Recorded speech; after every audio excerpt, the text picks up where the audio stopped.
brawd bach. Wyneb bach crwn a thrwyn bach smotydd gan fy mrawd bach i.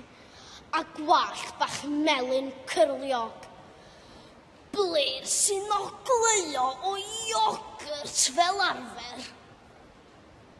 Rwy'n gorffen ei frecwas, mae'n lluchio ei blat yn glewtan ar y llawr, sydd yn aml ar ôl cinio, fod ysai rhywbeth wedi ffrwydro dan y bwrdd, lle mae pys wedi rwlio.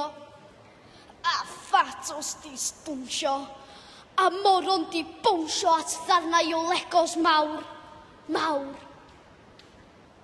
Ac weithiau, mae'n cael hwyl a sbri yn lluchio bydda ata fi. Ai gig a'i ddwylon ychafi ar ganol bwytau swper. Bydd mam yn troi yn referi gan ddweud y drefn, fel arfer wrtha i.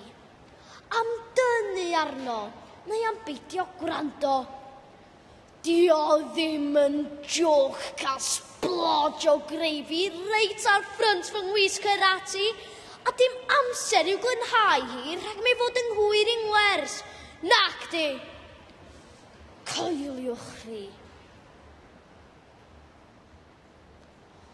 Ond pa mae o'n ei welu a'i drwy'n o'n sgleinio mlaen, a'i wallt o'n disw flyffiog, y fi sy'n canu can i'w suof o'i gysgu bob nos bron efo mam. Wrth ei weld o efo'i flanced yn swatio mor glyd.